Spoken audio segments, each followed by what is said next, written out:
Okay, today is our fourth session of the philosophy seminar. Last week we discussed the 5 bodies of the soul, of the spirit.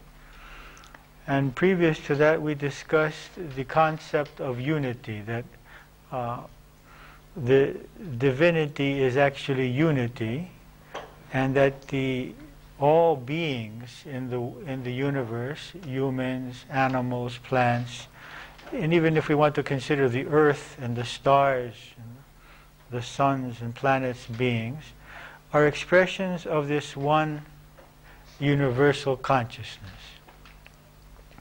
I'd like to start today with discussing some of Christ's teachings and how they may relate to this concept of unity. One of Christ's main teachings was the idea of forgiveness and of non-judgment. He says, that you will be judged as you judge. Do not criticize. Stop looking at the small speck in the other's eyes and look at the large log in your own eyes. The whole concept of ceasing to judge or to criticize other beings. Now, what is criticism? In fact, we discussed this, I think, last week also in our questions and answers on this, because there's a big difference between discrimination and criticism. That is, we can discriminate that something is objectively immoral or objectively wrong. And it's another thing to close our hearts towards that and to condemn that being. Now, how can we understand this? That criticism is a focusing on the body and the personality. It's losing the awareness that behind this body and behind this personality is this divine consciousness. That this being, however he may have lost his sense of divinity and may be acting in a very immoral or unjust way, never ceases to be an expression of the divine. So I need to distinguish in my mind between this person's actions and this person's being. I can condemn the actions, but my heart needs to remain open to this being. I mean, Christ was able to do this even for those who crucified him, who murdered him. And one of his last words was, "Forgive them, they know not what they are doing." So he was able even to forgive those who killed him because of his ability to understand that all what we call evil is simply a function of ignorance. That in reality there is no evil. There is nothing that is not in this divine energy. There is only the ignorance of the truth, and that ignorance causes us, out of our fear, to function in very egotistical ways, and often in very immoral ways and in unjust ways. So one of the teachings which helps us to understand this concept of unity is the teaching of non-criticism, not to condemn people. That is, the ability to accept and understand people in the evolutionary process. Another one, phrase from the Testament of St. John is, "You are in me, I am in you, I am in the Father, and the Father is in me." So he's obviously here not talking about himself as a physical body. not talking about you. These disciples that were listening to him were not in his physical body, and he was not in their physical body. He's obviously talking here about a state of consciousness, that I am universal consciousness, and thus I am within you, and I am around you, and you are within me. Yeah? So the concept of identifying with his being as consciousness rather than with his being as a physical being or as a personality. Another teaching is to love others as we love ourselves. Now, love on the emotional level is the equivalent of unity. It is we have at the supramental level, we have the experience of samadhi or ecstasy, in which our sense of individuality is dissolved. On the mental level, we have the concept that we are one. There's one thing is to experience that we are one, and another thing is to believe that we are one.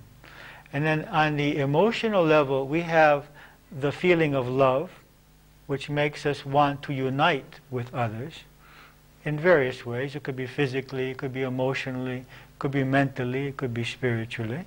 It's an opening and a sense of unity with others. And then on the physical level, we have service. Service to others, which is an expression of that love or an expression of that unity. So Christ here is saying, love others as yourself. Now what most people don't pay attention to here is that he says, as yourself. Which means that he's also asking us to love ourselves. Because a lot of people get this confused. He says, loving myself is egotistical. But if I don't love myself, I cannot really love others steadily. Because whenever they function in a way which intimidates my self-worth, because I doubt my self-worth, then I lose my love for those people. I become defensive and negative, and my heart closes. So, in having done literally hundreds of times seminars on love, it has become so obvious to me that the number one obstacle to loving others is the lack of loving ourselves. The fact that we doubt our self-worth and we don't love ourselves enough. Okay, so by loving others and loving ourselves, once again, we are experiencing unity. So I'm experiencing unity with others, I'm experiencing unity with myself. But Christ goes beyond that, and he says, love even your enemies. That is, love even those who harm you or want to harm you. And so this requires the ultimate inner security and the ultimate faith in divine law to be able to love even someone who has killed a member of my family, or has stolen from me, or has taken my house, or any kind of harm that this person may have wished to do or has done. This requires total faith that, first of all, what I really am is never in danger.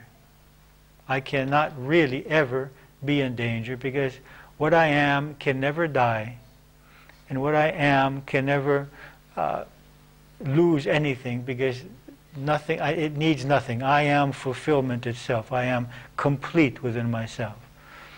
And the second faith which is necessary is that a faith in the wisdom and the justice of the divine law. That there are divine laws which are governing what happens, and that nothing can ever happen to me which is outside of that law. Just as we understand the law of gravity, and we realize that all objects are subject to the law of gravity, that's what we mean by law. Universal laws are universal. They don't. It's not that gravity holds for paper and doesn't hold for plastic. It holds for everything. So the belief that the divine law of justice, that there is a justice, which means that nothing could ever happen to me, ever, which does not go through the filter, or has not passed through that law of justice, that for some reason this is happening. Now, if the reason was something I have done in the past, or if the reason is that it's giving me the opportunity to learn some lessons now, and that through this experience I will have the ability to develop inner qualities which I would never develop if I didn't go through this particular situation. First of all, the quality of forgiveness, the quality of love, the quality of understanding, the quality of inner security, of inner strength, then I can accept and I can continue loving the person who is, in a way, the stimulus or the object which is causing me this pain. And then in one of John's, St. John's letters at the end of the New Testament, he says a very interesting thing. He says that perfect love eliminates all fear, that you cannot have fear when you have perfected love.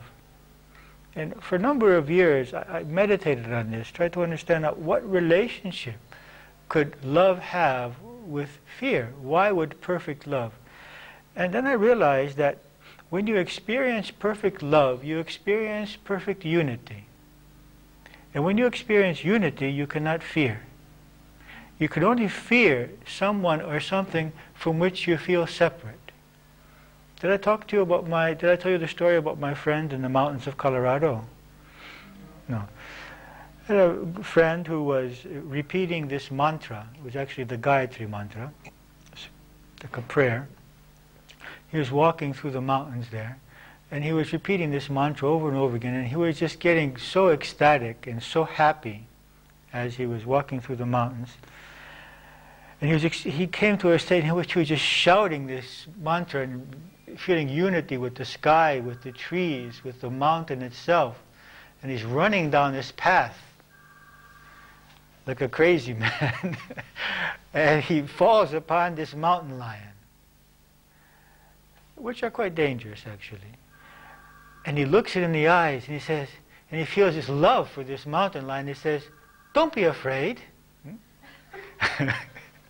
And the mountain lion turned around and walked away. And also, you know, we have these reports of St. Francis making friends with the wolves and the various wild animals. And the whole thing is that when you exude this sense of unity, this sense of love, you remove from the other being any possibility of harming you. Now, of course, you will say, what about Christ? What about Socrates? What about Gandhi? What about Martin Luther King? These men, in my opinion, were there simply to serve as role models, that is, as examples, to be that, and they would never, we would even not know their names if they weren't killed. I mean, their death is what made them what they are in our minds. I mean, we wouldn't even, if Christ wasn't crucified, we probably wouldn't even know about him, and if he didn't resurrect. The same thing with Socrates, who would have just been another philosopher, you see.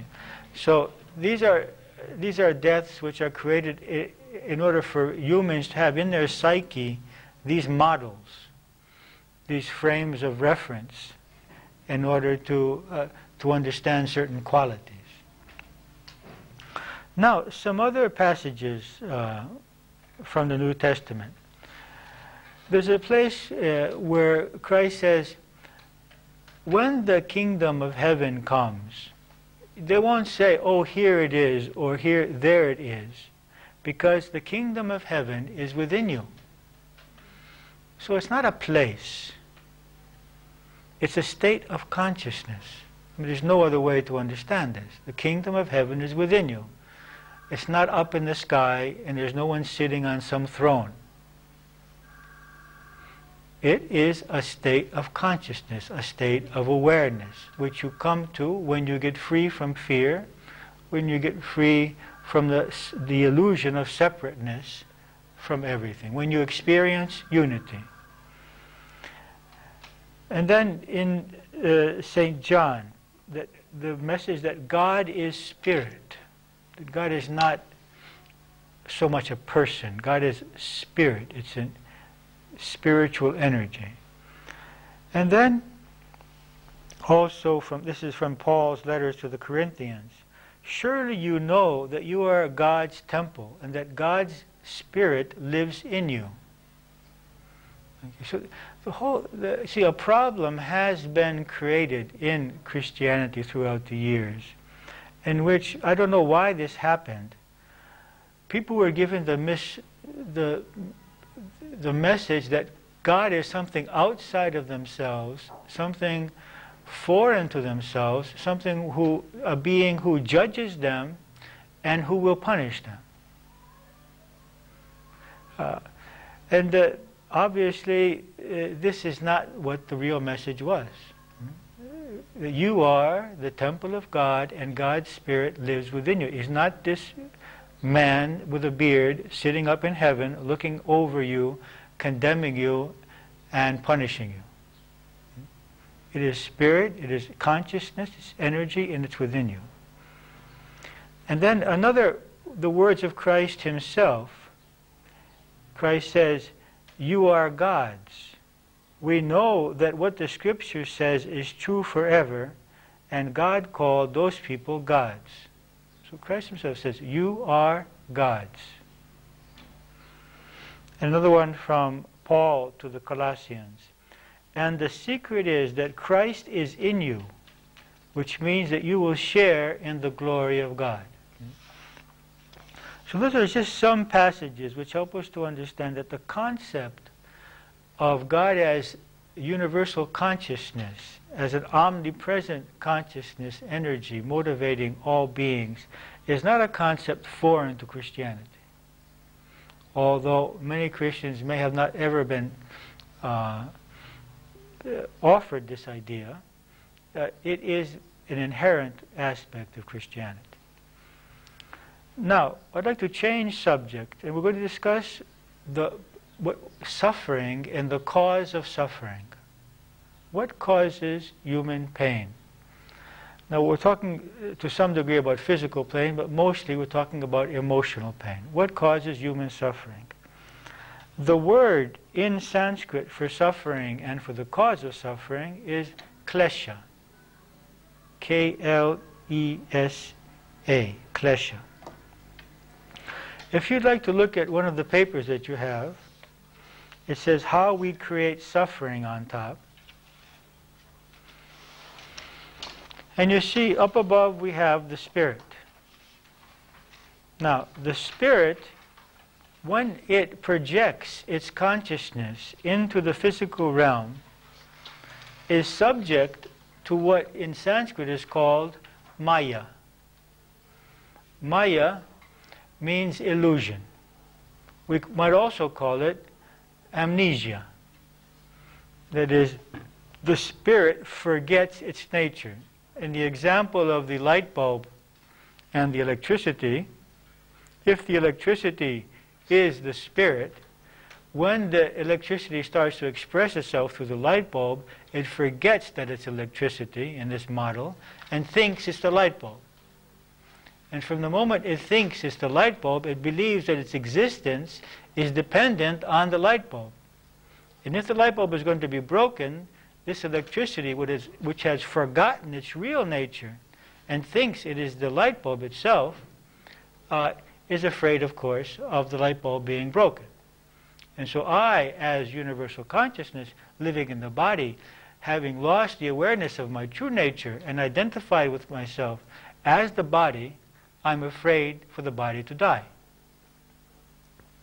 I also, however, evaluate myself according to the vehicle, the body, and especially in comparison with other bodies. So I compare myself physically, I compare myself emotionally, I compare myself materially, I compare myself psychologically, emotionally, and then I feel worthy or unworthy depending on how I compare. So I say, well, there's a light bulb there which is much brighter. I'm not worthy. And there's a light bulb over there which is not worthy at all. It's only giving off 5 watts of electricity. So the electricity, which is spirit, once it gets into the vehicle of expression and loses awareness of its own nature, which is electricity, which is energy, identifying with the body begins to suffer. So the second aspect, so the first cause of suffering is ignorance. Ignorance of my true nature. The second, and that's called avidya. Vidya means to see. Avidya means not to see.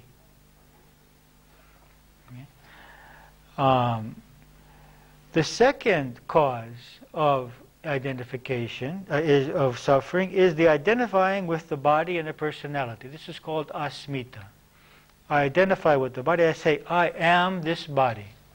I am this personality. Now, life is very much like a dream. In a dream, we believe that we are in a certain situation, and either we feel very happy about that situation, if it's a pleasant one, or we feel very fearful, someone is chasing after us, trying to kill us, or something dangerous is going to happen. And then we wake up and we realize I wasn't that who was in the dream. I wasn't the person being chased. And sometimes, unhappily, I wasn't the person. I always have these flying dreams, and I wake up, I say, why can't I fly, you know? Oh, I can't fly. You know? So, depending on the dream, I'm either happy or unhappy that I woke up.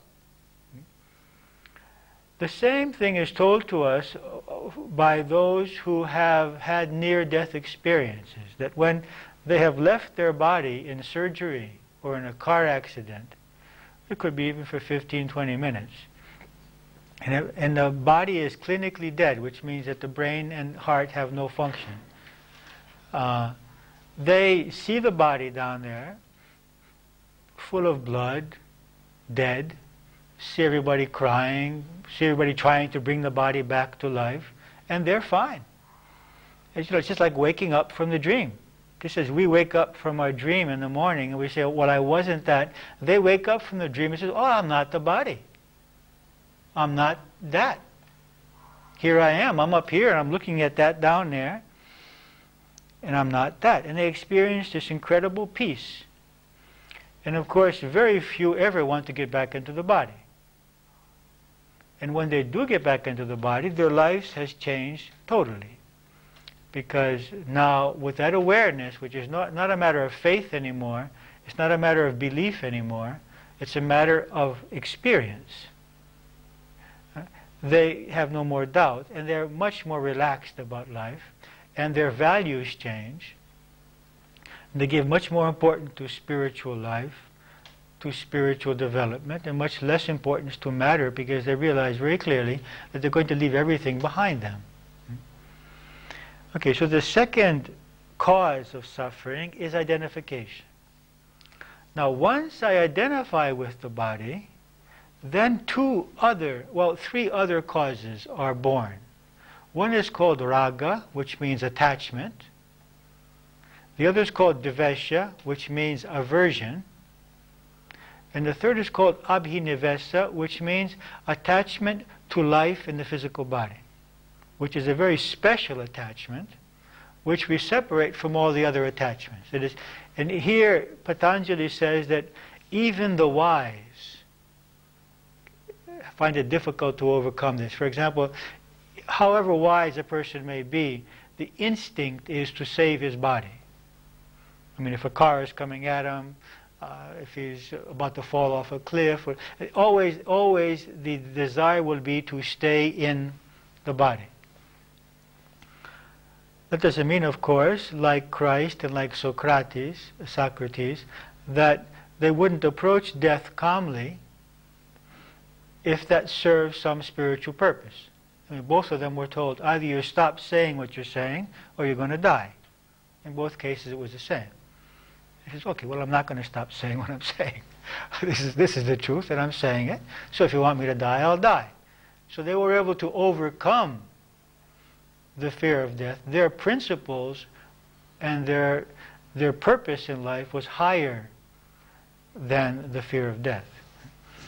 Now, from the moment I attach myself, I identify with the body, then immediately I experience the fear of the death of the body or the suffering of the body. And so immediately I become attached to whatever will ensure the life of the body and the pleasures of the body and avoid the pain of the body. So I have what I call attachments and aversions. I have an aversion towards some things which are unpleasant for the body, and I have attachment for whatever gives pleasure to the body. So that could be food, it could be drugs, it could be cigarettes, it could be coffee, it could be alcohol, it could be anything which gives a sense of pleasure. Then, becoming attached to the personality and saying I am in the personality, then it becomes much more complicated, because the personality has many more needs than the body does. It needs continual affirmation. I become very attached to how I appear to others, both physically and as a personality. I become very preoccupied with what other people think about me and how they see me, about affirmation in any way that I can, either through my appearance or my intelligence or my physical strength or my wealth or my fortune or my professional success. I mean, everyone seeks to be affirmed in some way, because the personality itself has no center of power. It is empty. It is an empty creation. It is just a programming, a group of programmings. It has no center. It doesn't have its own light. It's like the moon in comparison to the sun.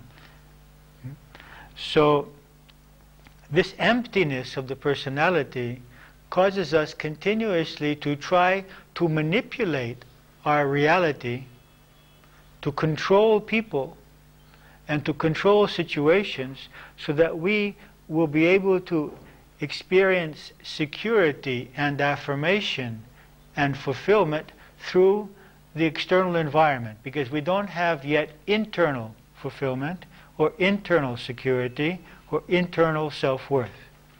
So we become dependent. Okay, so the moment I identify with the personality, I become dependent on others, I become dependent on things and people around me and situations, in order to feel the security, the self-worth, and the fulfillment that I'm seeking. When I become dependent, then a second fear is created, and that is the fear of not having these, or the fear of losing them.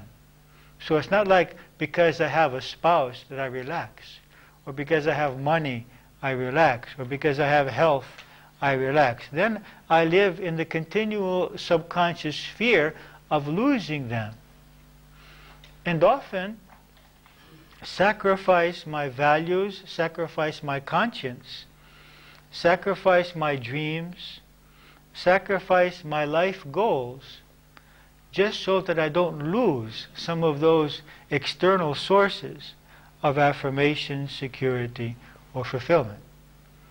I mean, you cannot be attached and be free. You cannot be yourself as long as you are attached. Always, in some way, you will compromise yourself. Now, compromising out of love is a beautiful thing. But compromising out of fear of losing is another thing entirely. You see, compromise and sacrifice out of love are virtues. But when we compromise and we sacrifice out of fear of losing and not out of love, then this really doesn't help us on our spiritual path, and it doesn't really give us any lasting results on the physical level either. We're going to be feeling that we have been traitors to ourselves, and we're going to be feeling manipulated, we're going to be feeling injustice, we're going to be feeling suppressed by the fact that I continually sacrifice my real needs, my real feelings, my real goals, my real dreams, not out of love, because that would be okay, but out of fear of losing the other, or losing the other's approval, or losing the other's love, or losing the other's support in some way. So then I live in this vicious circle of fear and attachment. And this is where we are now. Okay? So we came into these bodies, we forgot who we were, we identified with the body and the personality, then we began to fear for the body and the personality, and then we got programmed to what we have to have in order to be okay. We have to have a spouse, we have to have money, we have to have appearance, we have to have a house, we have to have this, we have to have that, in order to be safe and worthy and accepted by society. And then the fear of losing all of that is created. And then I live in this continual cycle, vicious circle of fear and attachment, fear and attachment, fear and attachment. And I lose total awareness of my true self, in this case. I mean, we are all addicted to something. We may not be addicted to heroin, but we're addicted to our spouse, or we're addicted to our appearance, or we're addicted to certain kinds of foods. Or everything is a matter of addiction, or of attachment. Now, the problem is that these roles or these attachments don't stop with ourselves, because we create relationships. Okay? So take a look at the other page that you have now, the one which has this circle here with all of these subcircles around it.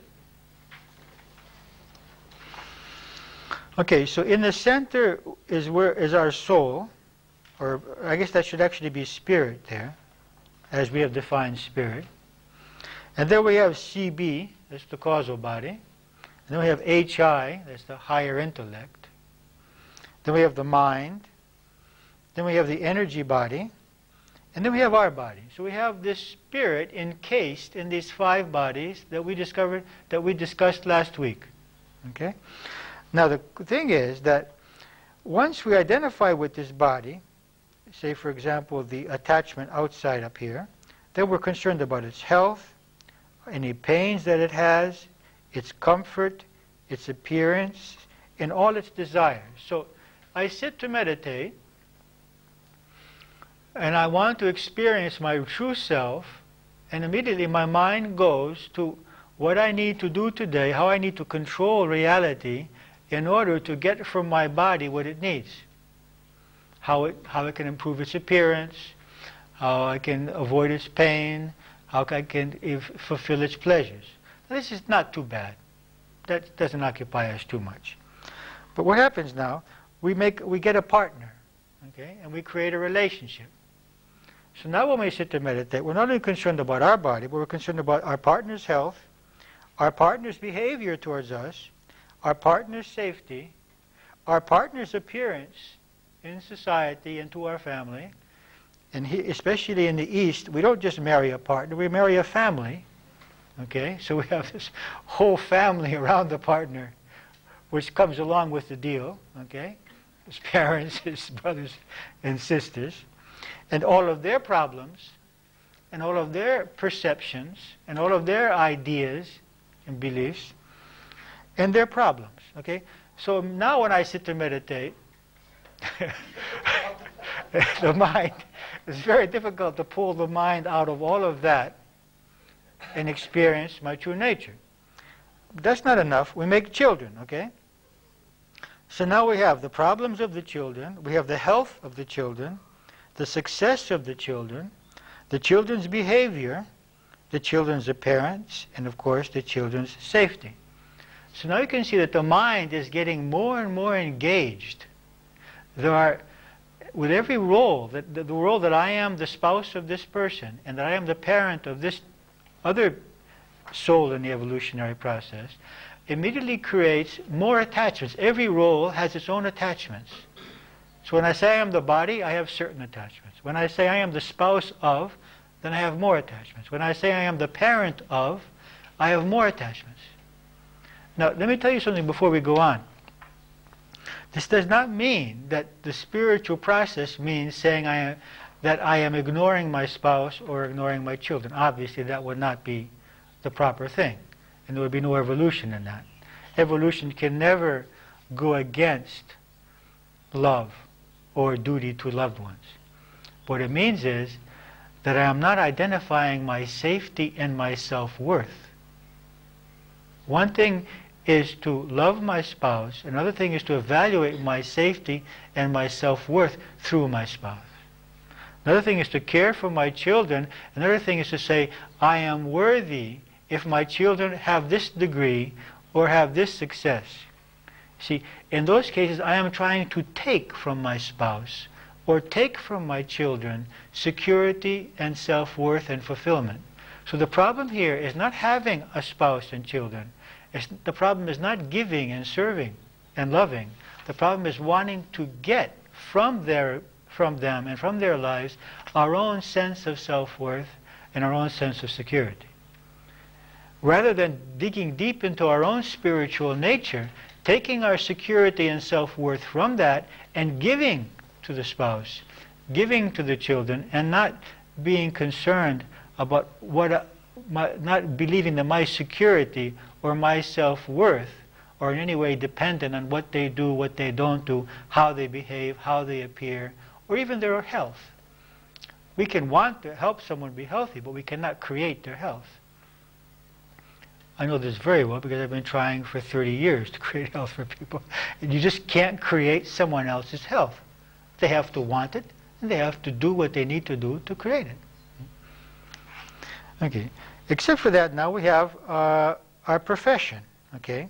So when we identify with ourselves as a professional, that I am a teacher, I am an artist, I am a doctor, I am an engineer, or I'm a housewife, whatever profession it may be, then I am concerned about my success in that profession, my payment, unless you're a housewife, my employers, and my co-workers. So now I have a whole other, if you like, center of energy which is drawing my mind outward. Because I need to have all of these under control in order to draw my mind within. Or I have to detach myself from them. There's two possibilities. Either I have all of this perfectly as I want it, and so that I can go within, or I have to detach myself and say, I can go inside and I can experience my inner nature even though these are not all the way I need them to be. And so then we begin to experience an inner strength, an inner source of peace and self-worth and fulfillment. And we can give to all of these sub-circles. We can give to our body, to our partner, to our children, to our profession, without being caught up in what we're going to get out of them, without needing to control. One thing is giving, another thing is controlling. We often confuse these. Especially parents confuse these with their children.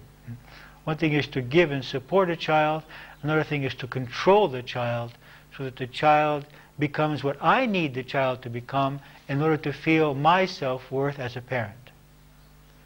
Because I have identified myself with that role. I said, I am worthy if I am a good parent. And I am a good parent if my child has these grades and has this profession and has this health and this lifestyle. So I'm seeking my self-worth through that. It's one thing to support, another thing to seek self-worth. Then we have our possessions. And we have to keep our possessions safe from others, our image through our possessions, our comfort through our possessions, our appearance through our possessions. Our house, our car, our furniture, whatever belongs to us, whatever belongs to this physical body. It's something else which takes my energy out into the world, takes my mind out into the world, and doesn't allow it to go. And this is why so many yogis in the spiritual path have chosen to have as few possessions as possible.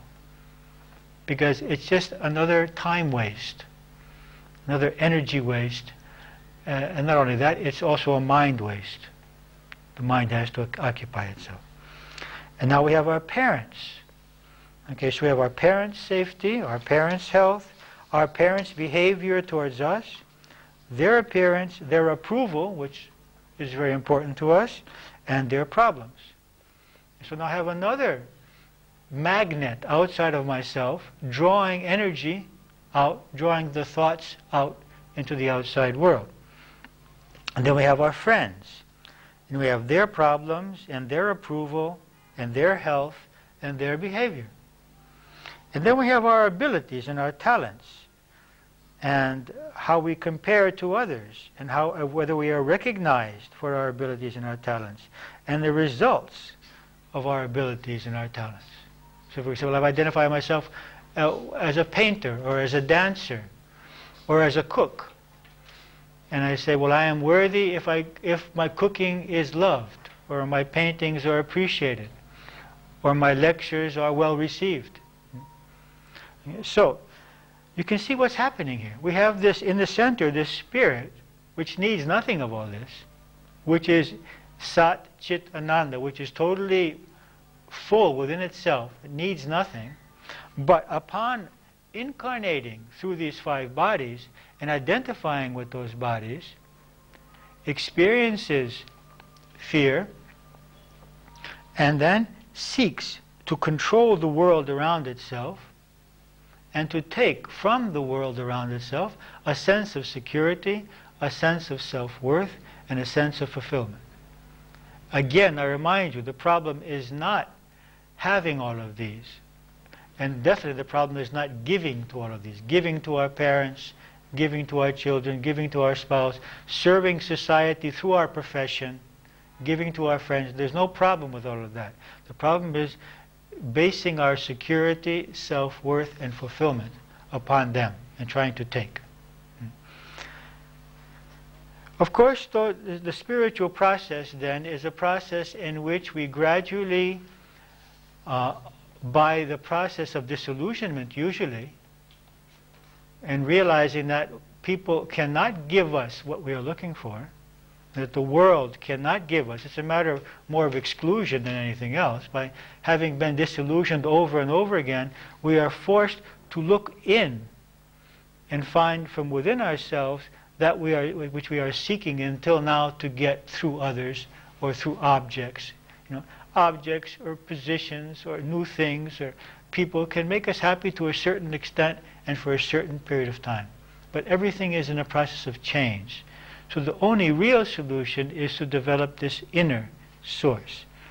And this can be done in these 4 ways that we have already mentioned. Through service, through devotion to the divine in any form that you choose or non-form, through knowledge, through wisdom, and through meditation or through the transcendence of the mind. I would also add to that the psychological process of self-analysis and the transformation of the belief system. That is, this is what we do in the Emotional Harmony Seminar, analyzing the specific places in which my mind gets drawn out into away from my center. I lose my center and I am out in the world being unhappy. And to see what is the particular belief which makes me vulnerable here to lose my sense of peace and to be able to transform that belief. Now Patanjali, who I remind you wrote his book 300 to 500 years before Christ, suggests two solutions for this.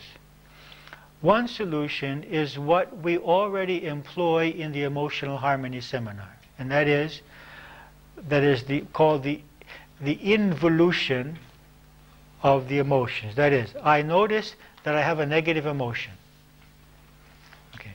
Then I say, what is the attachment which is causing this negative emotion?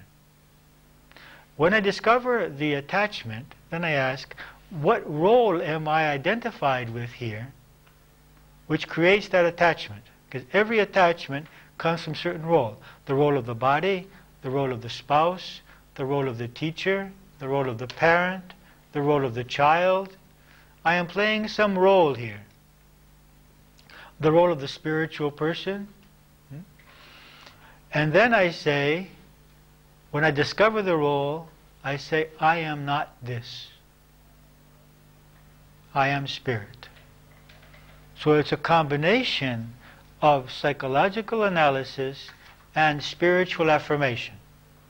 So I go from the emotion to the attachment, from the attachment to the role, and then the awareness that I am not this. I am not a parent. I am a spirit. The role of the parent is one of my vehicles of evolution. By playing the parent, I am learning and I am serving. I am not an engineer. I am not a teacher. I am a spirit in the process of evolution. I serve by being a teacher. I serve by being an engineer. You see? So this is just an aspect, one of my roles, one of my vehicles for expression on the earth. I am not that. The entirety of my being is not limited to that. So that's one technique which Patanjali gives us. It's half psychology and half spiritual affirmation. The second technique he gives is meditation itself. It's called the practice of truth. That is, keeping in my mind continuously the awareness that I am spirit, that I am divine energy, regardless of stimuli. In the first case, I have a stimulus. There's something happens and I feel badly, and I use that opportunity to connect to the truth. So in this way, every pain becomes a doorway to the truth. It's a wonderful technique. Because every time I suffer, I am guided to the truth. Because why am I suffering? Because I am attached to this. Why am I attached to this? Because I believe I am this. I am not this. You see. So every suffering becomes a reminder of the truth. And the other is meditation itself, daily, 20 minutes, twice a day, or in general throughout the day, being aware that my true nature is not this, and trying to connect, to transcend the mind and experience ourselves not as the mind and not as the body. Okay, so that is the lesson for today. I hope that through this week, so this week you have an assignment, okay? The assignment is on the back of this page that you just looked at. This is you here. This is your spirit, your causal body, your higher intellect, your mind, your energy body, and your physical body. And what I would like you to do for next week is to make your own web diagram. Your own diagram. That is to put around you the circles of your life. What are the circles? And I would like you to do this in a way which visually shows us what is most important to you. For example, if your children are a big thing, make a big circle. If your appearance is a big thing, make a big circle. If your parents are a small thing, make a small circle. You understand what I mean? Make the circles in some way to the extent that they show how much of your mental energy goes towards that. If your health is a big thing, put your health in there, a large circle, you see. And around each circle, write the attachments. What are the attachments that I have in relationship to my children? What are the attachments that I have in relationship to my work, or to my health, or to my appearance, you see, to my body? So with each role, try to see the attachments which are there. So you have these circles, and around each circle you have these rays going out, and you put on each of these lines the attachments there. And next week we will discuss your web of attachment, your own personal web. Now before we have any questions, let's do our meditation. So you can take a comfortable position.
You can take a comfortable position,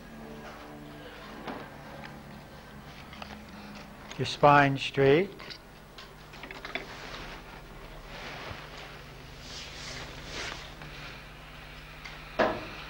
Focus on your breathing. Breathe more slowly and more deeply.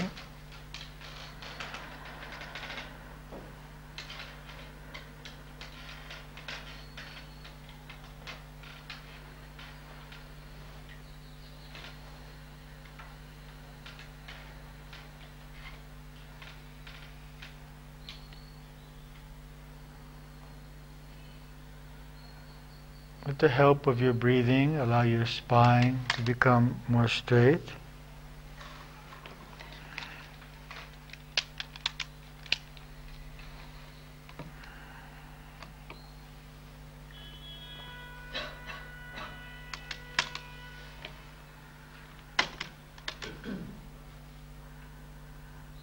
Now you can begin your alternate breathing, focusing on the rhythm of the breath.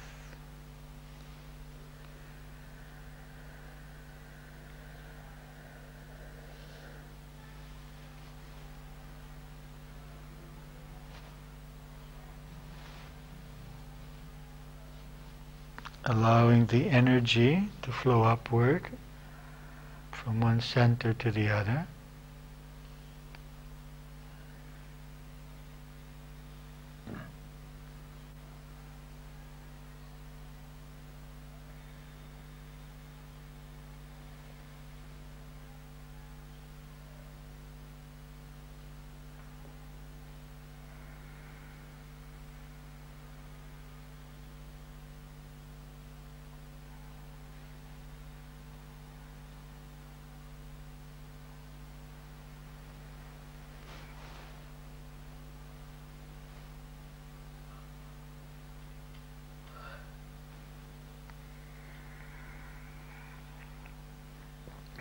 Allow the mind to be focused on the breathing.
Now you can allow your breathing to be natural.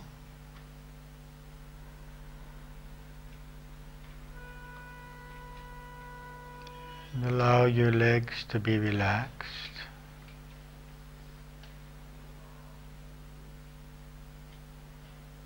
Allow your abdomen to be relaxed.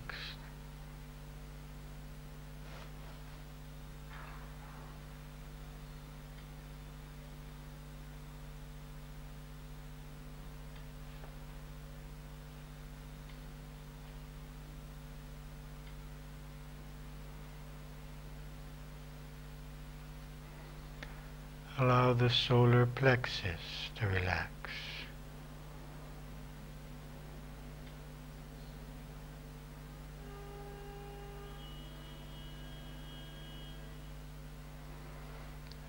Allow your shoulders to relax.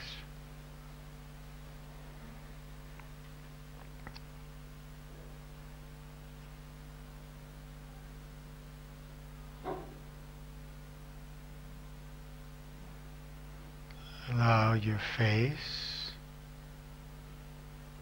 your jaw,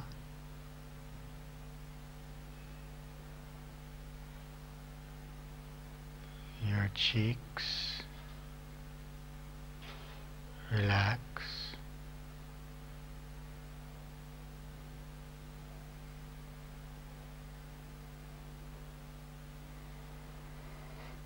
Allow your eyes to relax.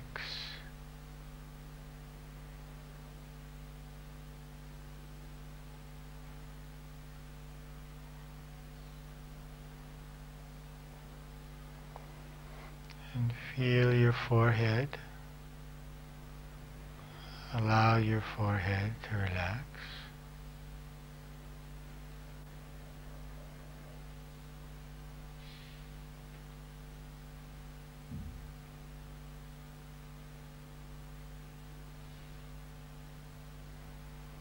And in the center of your forehead, experience the light.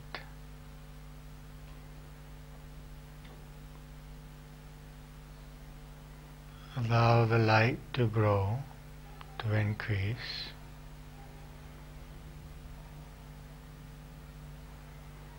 To fill all of the area of the head.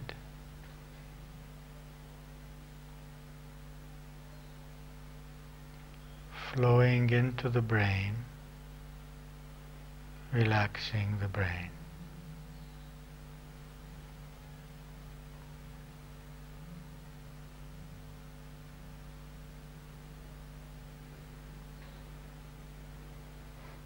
And take a few moments to communicate with the Divine in your own way, spontaneously and sincerely.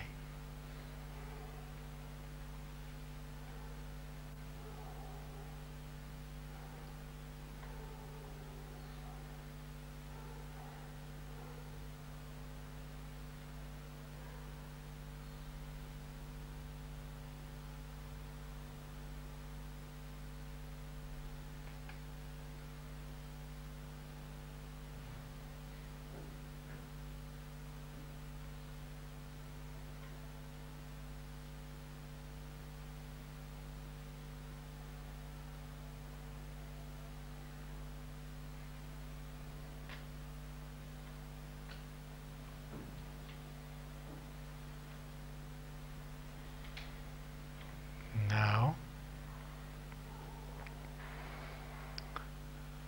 bring to your mind your closest friends.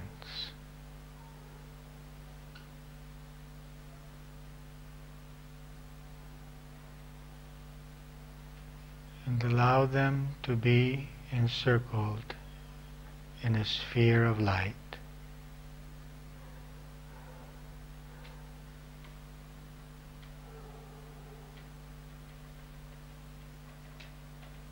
And offer them to the Divine.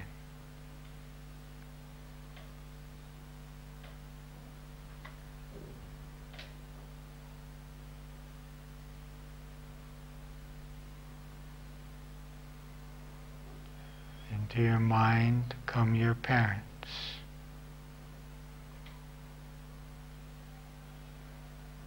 Envision them in a sphere of light, with light around them and in them.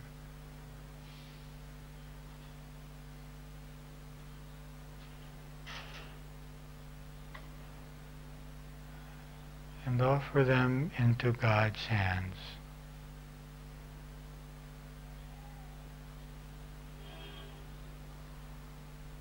Entrusting them to the universe.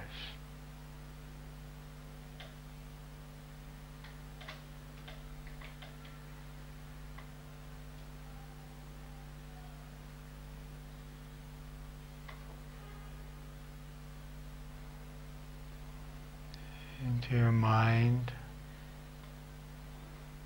come your love partner.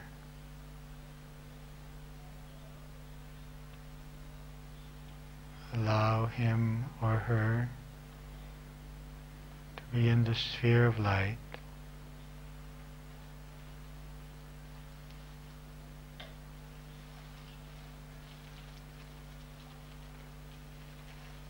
Offering him or her to the Divine. letting go of all anxieties, of all thoughts.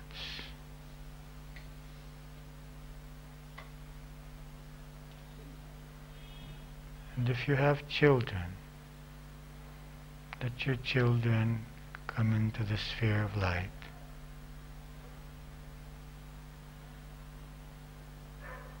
Entrust them into the light.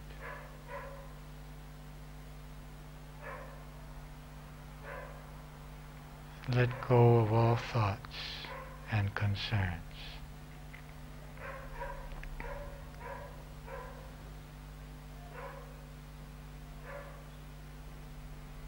And allow your mind to move in to the center of your being. And every time it gets occupied in thoughts about something, place that something in the sphere of light, offer it up, and continue your journey to the center of your being, where you are concerned about nothing, where you experience peace and fulfillment.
If thoughts come into the mind, realize that they have nothing to do with your true self, and withdraw into pure consciousness.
You can gradually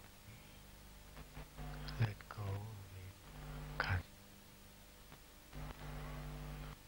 your body.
Okay, do you have any questions about today's subject or about the philosophy in general or about your meditation? It's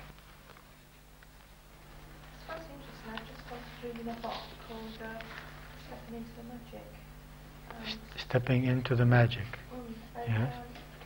It's a very similar concept to the one that you're been talking about today. She calls it that we're all little sparklets. We're all? Sparklets. Sparklets. The one divine spark. Yes, yes. It's a concept which exists in all religions if one investigates it, in all philosophies. That from the one come the many.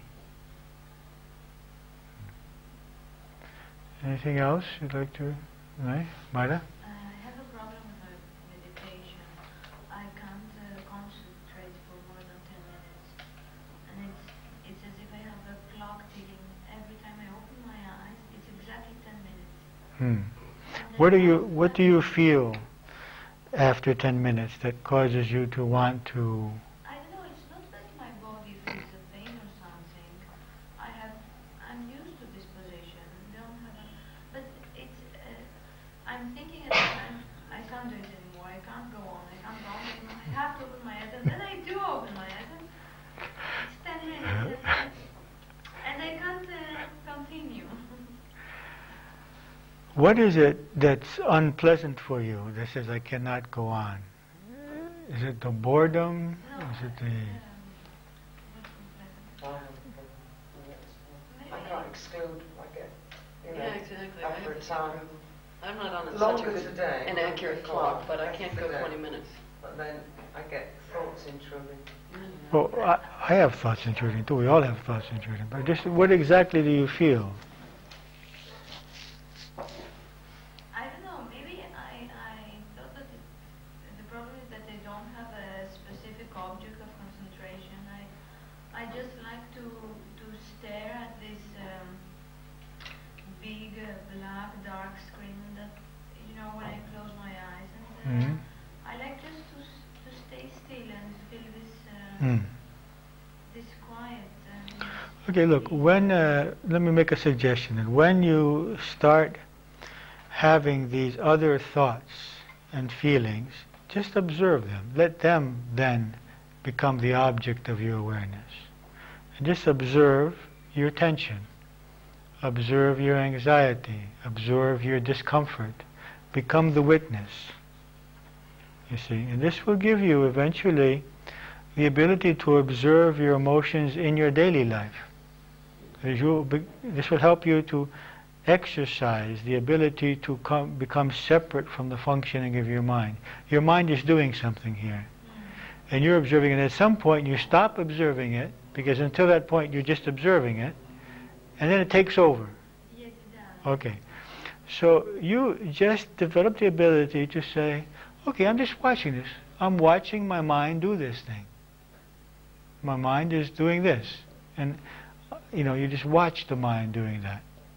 And just stay. I think also it would help if you put an alarm clock. In this way, you won't have any question about the time.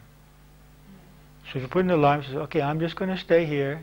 And if you don't have to go to 20 minutes, do 12 minutes. And then do 15. And then do 17. And then do 20. There's gradually develop. And you know that you don't have to be worried about the time. The alarm will tell you. Isn't 12 minutes too little? But you say you're doing 10. It's an improvement. We don't... Yeah. When this happens to me, and I have exactly the same experience, I'm fighting with myself to stop these thoughts from coming in. And you know how you say with patience and with love, you're supposed to gear yourself back. Well, my patience runs out at some point, and I start getting frustrated, and it seems counterproductive to sit there saying, trying to make your mind do something, and when you're trying to not do. Just don't fight with the thoughts. Just observe the fact that you have thoughts, and let that become the object of your meditation. Let your own mind, your own mental process, become what you're watching. And don't need to fight. Okay, I accept that my mind wants to have these thoughts, because if you get into this conflict, really, it's self-defeating. So try just developing the witness and watch. I get very fluttery like that as well. I'm fluttering from one thought of my mind to the other and observing them. But then I find sometimes, well, good or not, that towards the end, just when it's getting to 20 minutes, I'm getting into it. Yes. And then I think, oh, well, it's 20 minutes, I've got to stop. Oh, you can go to half an hour if you want. Yeah. It's fine. Doesn't happen often. No. It's natural. It's the nature of the mind. Try doing something like exercises beforehand, or dancing, or walking in nature, or taking a shower. Try to do something which balances the energy. And if you know yoga, yoga is the perfect prelude to meditation. And just try to do these. Also try to do them at the same time every day. Try to do them in the same place every day, if possible. And this will help to increase the concentration. And also at a time in which you don't... This is why it's suggested that we do it in the early morning, before sunrise, because we can't do anything else. You see, but if you're doing it at 10 o'clock in the morning, there are many other things you could be doing at this time, and it's very natural for the mind to go towards them. Whereas if it's 6 in the morning, you can't call anybody. You can't go to work. You can't do anything else. And so immediately the mind is precluded from thinking of many things. Doesn't mean it, it's going to solve the problem, but this is why it's suggested. Also, the air itself, the space itself, has less thought vibrations in it. And if you could do it at 4 in the morning, it's even better. Because then, really, the thought vibrations are at their minimum, since everyone is sleeping. Anything else? I find that quite a strange I get funny thoughts sometimes. It's very, very quiet and it was lovely. And suddenly I got this little cartoon figure jumping and dancing and singing at me. Okay, enjoy them. Just watch that. I'm enjoying the show. That's quite sorry when you say that. Okay. Sorry I broke her up. just watch everything. Whatever comes, just watch it. Huh? It was just like that, I was like, when you were young, it said, what was it? Oh, I'm the fun and enjoyment bit. Yeah. Okay, anything else about what we said today about the web of attachment? Something else you said, I was interested, you said that the models that Gandhi and the others Yeah. models, etc., and that we probably wouldn't even know them if they hadn't died. I disagree with Gandhi. Surely they played such an important part in history, but you think that it's because of their death that... Oh, definitely. If Christ didn't resurrect himself after crucifixion, there wouldn't be nothing to remember, really. Wouldn't have any power at all. All the power of Christ's story is his resurrection, which gives its credibility and its strength. if you want really to have someone become very powerful, make a martyr out of him. I mean, Yes. martyrs have power. You just kill him, and then you made him into. He has much more strength dead than alive. My Hindu friend was big on Gandhi, and she said, because the Hindu killed him, and she said the reason was that he asked too much of people. That was why. Because I was surprised that a Hindu had, shot him. Well, there was an extremist. He was an extremist. She said Didn't. he asked too much of the people. Well, he was asking them to live in harmony with the Muslims. Yeah. And these are an extremist Hindu. Yeah. Just as an extremist Jew was killed Rabin some years ago. I mean, these extremists, anyone that goes towards peace, it's the same thing. It's all the good dying that strikes us. The good, get rid of it. It's something that I'm not sure I remember my thoughts on this now, but I put down okay, it's wrong to kill anybody, but what about in self-defense? I've heard that's where we have a duty to preserve our body or something like that. Yeah. This is I think most people, it's very natural to defend themselves from anyone that's trying to hurt, kill them or harm them. And of course, it's also even more natural, I would say, to protect their loved ones if their loved ones are in danger. And certainly this would have a very different karma than killing for any other reason. But I suspect that some karma will be created, even though you're doing it for this reason. So even to defend yourself, even to... I suspect that every action has a reaction. But this is the action from action. It's not an action without a reaction. It's a reaction from action. Yeah, but it's every action will have its reaction. My reaction becomes an action towards which there will be a reaction. It's on the contrary. That's why I say it'll be different. It'll be different than killing for any other. Seems to be something